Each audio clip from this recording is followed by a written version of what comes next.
Well, good morning, everybody. Grace and peace to you from our Lord Jesus Christ and all the saints here in Central California. In my garage, I got to tell you, I'm a little torqued at Zoom right now. I just spent 20 minutes recording a core upgrade video, and Zoom didn't save it.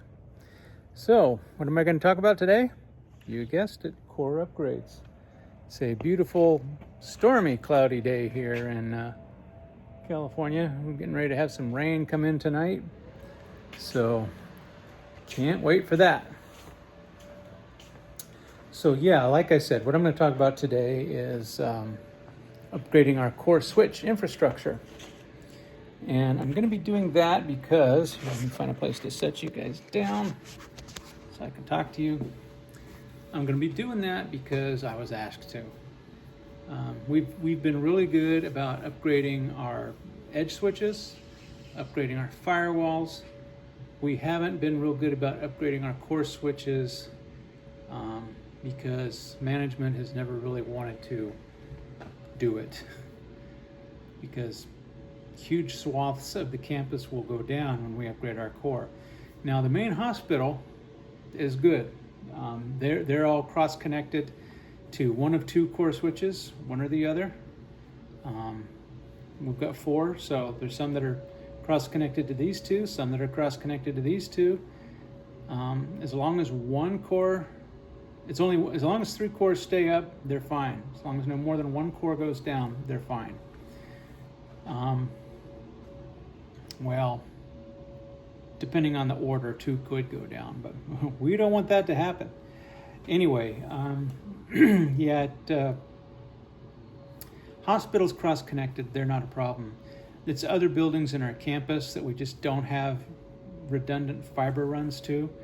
We have a fiber run to our data center maybe, but not a fiber run to the MDF. In addition to that, the campus is over 100 years old, so it just is what it is. They haven't prioritized pulling in redundant fiber to every single building. So, yeah, that's just the way they roll. It's the way the cookie crumbles. So, we've basically got 3 different types of core switches, and I'm gonna move around and let you look at this right here. So, you like my screen sharing? It's awesome. If Zoom would have cooperated, we wouldn't be having this problem. So yeah, we basically got 3 different architectures. We've got the 8404s. That's our main core switches that the hospital is connected to, and also the outlying buildings on the campus are also connected to those cores. Then we've got the 7254s. Those are our top of rack switches that all the servers are connected to.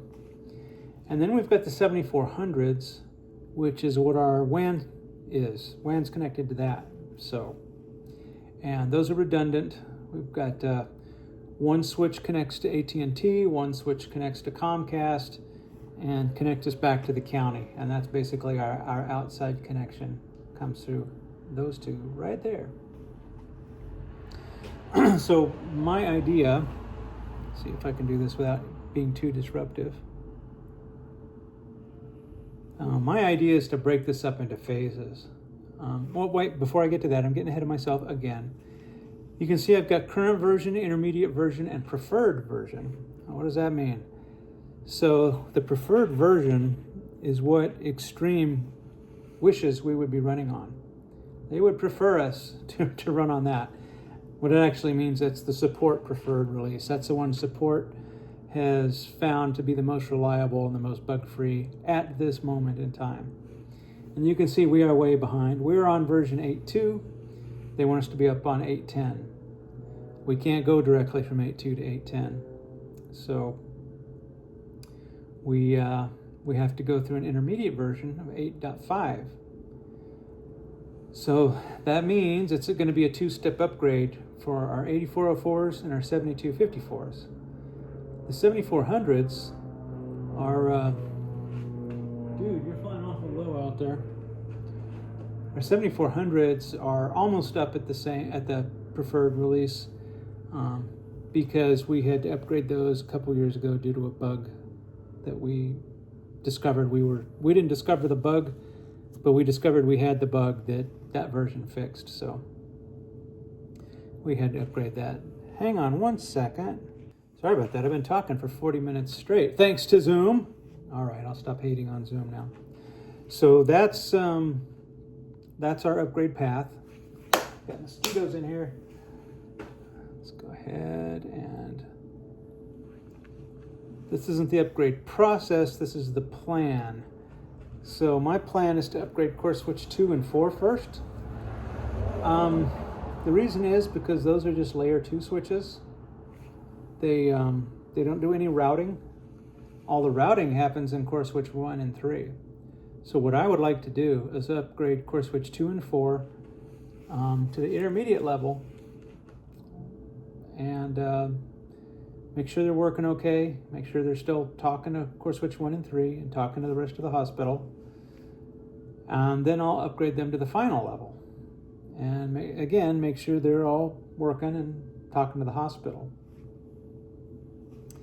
Then I would like to wait a few days and make sure everything's running right before I upgrade core switch 1 and 3, because that's where our routing happens.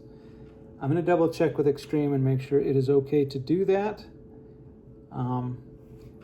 There are VISTs, what is that, virtual interswitch trunk, between core switch 2 and 4 and between core switch 1 and 3. And if you're running a VIST between two switches, Extreme recommends you upgrade them both to the same firmware version as ASAP. Don't leave them running for an extended period of time on two different firmware versions because of possible incompatibilities between the firmwares and the VIST, the trunk that's running between the two, the virtual trunk. So yeah, we have to do 2 and 4 at the same time because of the VIST, and core switch 1 and 3 at the same time because of the VIST. And yeah, I'd like to wait a couple days between doing core switch 2 and 4 and 1 and 3. Let a little bit of time pass between the two, make sure everything's running okay. Could even be just do it the next day. So yeah.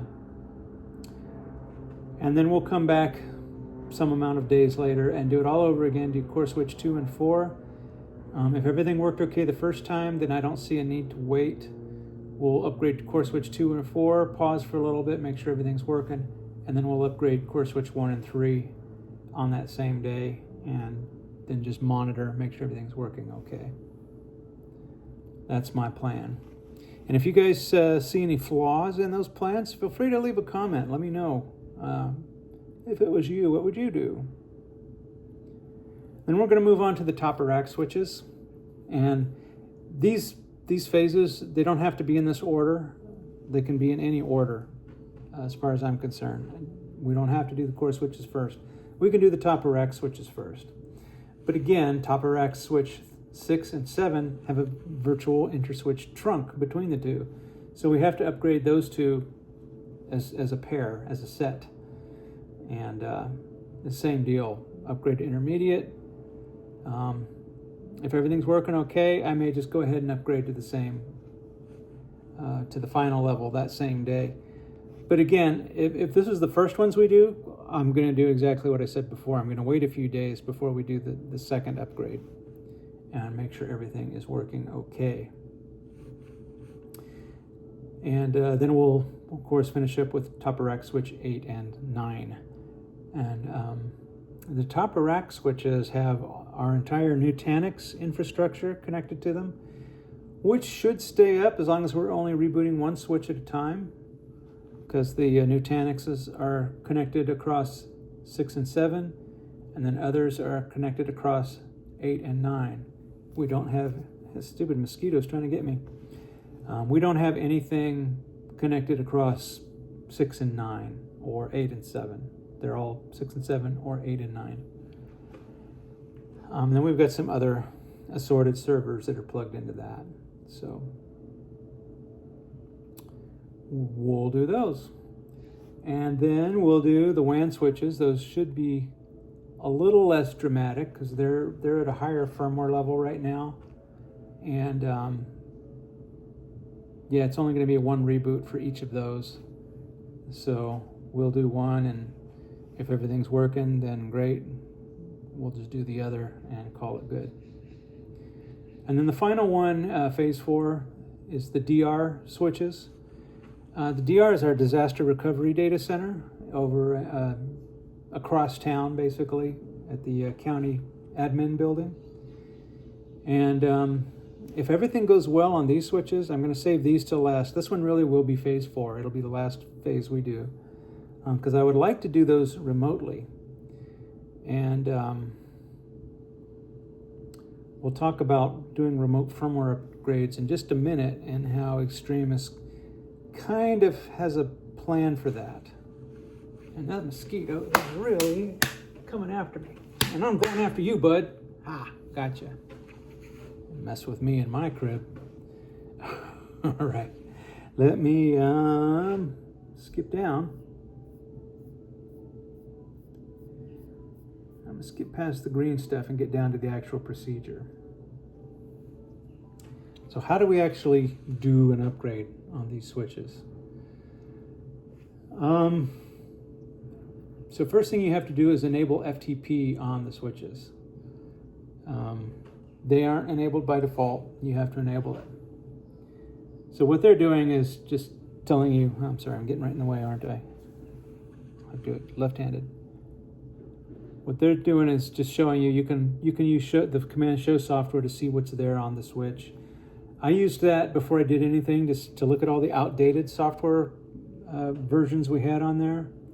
And I went ahead and cleaned all that up and deleted software versions that were no longer needed. Cleaned all that up. To actually enable FTP, there's command boot config flags FTP-D, which not only starts the FTP daemon, it also tells the switch, hey, next time you reboot, start the FTP daemon. So that's why it's a boot config flags command. But it will start it immediately, starts it right away. And I did go through this procedure here to delete and remove old software files. So I did that. I'm not going to go into that here, but I did do that process. And then it's basically just a standard FTP. You FTP your firmware versions up there. They're TGZ files, which are compressed tar files, I guess. And just copy them up there, and you're good to go. Well, almost good to go. After I moved everything up there, I didn't want FTP just hanging out, as a vulnerability that somebody could exploit. So I turned it right back off with the no command, no boot config flags FTP-D. So that took care of that. And so I did a show software just to make sure my tar file made it up there and was looking good. I copied the intermediate release and the final release that we wanted. So I copied 2 files up there. Then when you've got them up there, you do software add and then the name of the TGZ file. And what it does is extract all the files and put it in the right folders. So think of it like a Linux kernel. It's just getting all the files ready, but it's not activating that kernel yet. It's just basically extracting them and moving them to the right folders. And that's what software add does. I'm probably oversimplifying that. There's an expert out there on the VSPs. You can correct me, and please do. And after we've extracted it, you can do a show software. That'll show you all the software that's available to be used right now on the switch. So the ones you just did with software activate will show up here now. It wouldn't show up there before. It'll show you what you're running on right now, the primary, and then I'll show you what your backup is right there. Now this auto commit, that's interesting, because the last thing you do, I'll come back to auto commit. I don't want to confuse you guys, but put a pin in that auto commit. Just remember that. When you're ready to actually install the software, you do software activate, and here it does is it makes it active, it syncs it across all the slots that are in your chassis, and then tells you next effect, the changes will take effect on the next reboot. And to reboot the switch, you type reset and say yes, and you're off to the races. Now, after it comes back up, you're supposed to type software commit. You do software commit to make sure that that software says, yes, we're going to use this version of the software. The way as I understand it, if you don't type that within 10 minutes, the switch will reboot and come up under the prior firmware release. And as I understand it, that's like a fail-safe measure that if something went wrong with the new firmware, it'll come back up under the old firmware and give you an opportunity to troubleshoot that and figure it out. Unless you have auto commit enabled, in which case that in 10 minutes the switch will just automatically commit the software for you. So that's fine if you're there local to the switch. It's actually a good thing, because you're going to get busy testing things and you'll forget to go in there and commit it, and all of a sudden it'll reboot and you'll go, hey, what happened? The network's down again. But for the remote site that I'm going to update, I think I may turn that auto commit off. Because if something does go wrong and I can't get back into it, I would like for it to automatically reboot and come back up under the old firmware and give me time to troubleshoot it without having to drive downtown and figure that all out. So there you go. And that's as I understand it. The software commit will happen automatically after 10 minutes. Unless the automatically reboots due to failure or it is manually rebooted. Okay, yeah. That's not real clear, but that was me trying to take notes while I was on the phone to Extreme. So yeah, and the hard part about this is, rebooting the switches is not a big deal. But let me jump back up here to, these are basically what's the impact of rebooting these switches. So core switch 1, 2, 3, and 4. The top of rack switches, there should be very little impact other than a server that's not connected across both switches will go down for 5 minutes or so.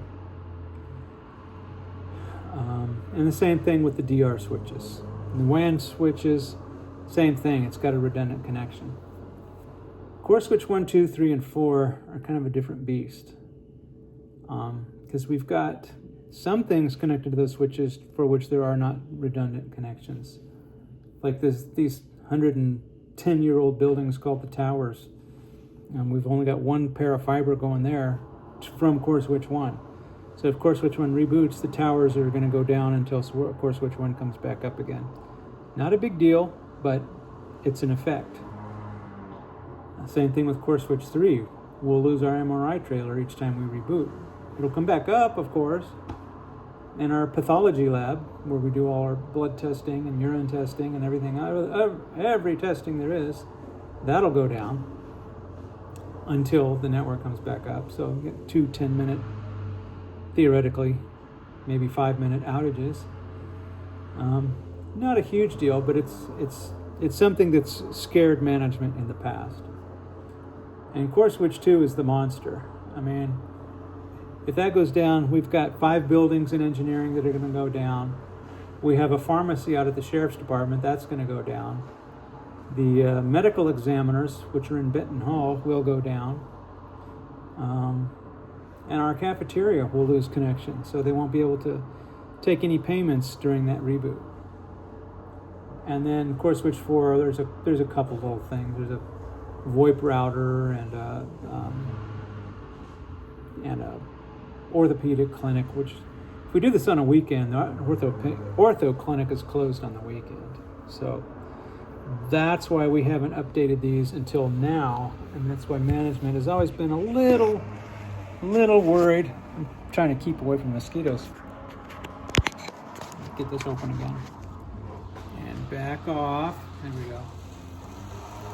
That's why management's been a little worried about updating these and why we haven't done it yet. So that is that's that. That's the deal. This is kind of going to be my wireless upgrade, which is going very well. We're getting there.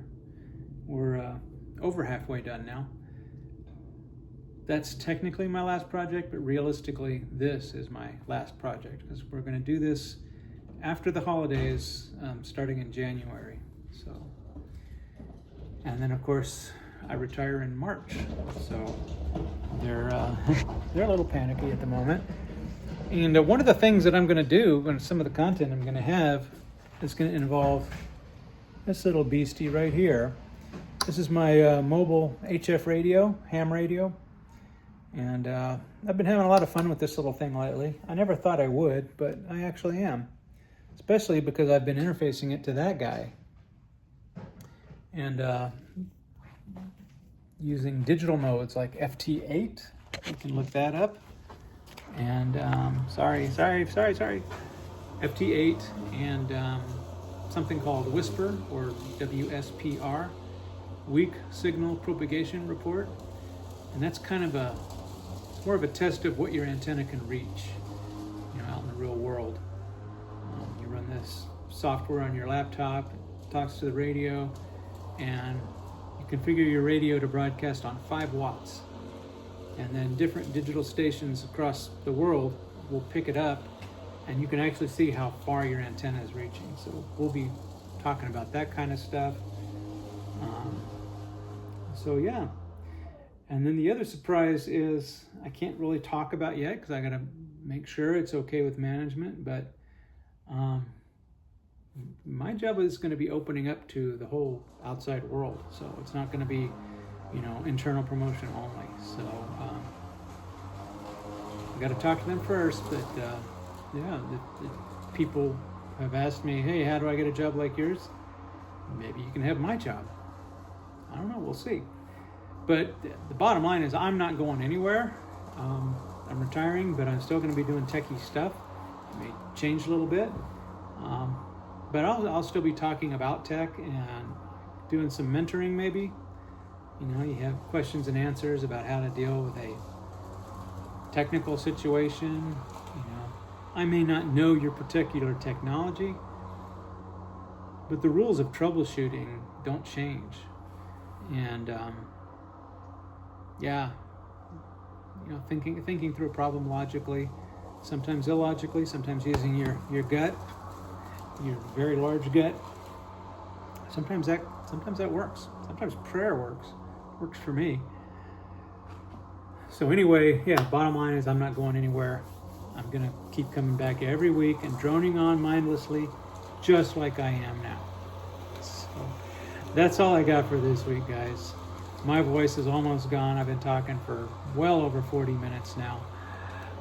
If you like what you saw, click the subscribe button, click the notification bell, give me a thumbs up, thumbs down, whatever you like, whatever you choose is okay with me. Leave me a comment, leave me a prayer request, and we'll see you all next week. God bless. Boop.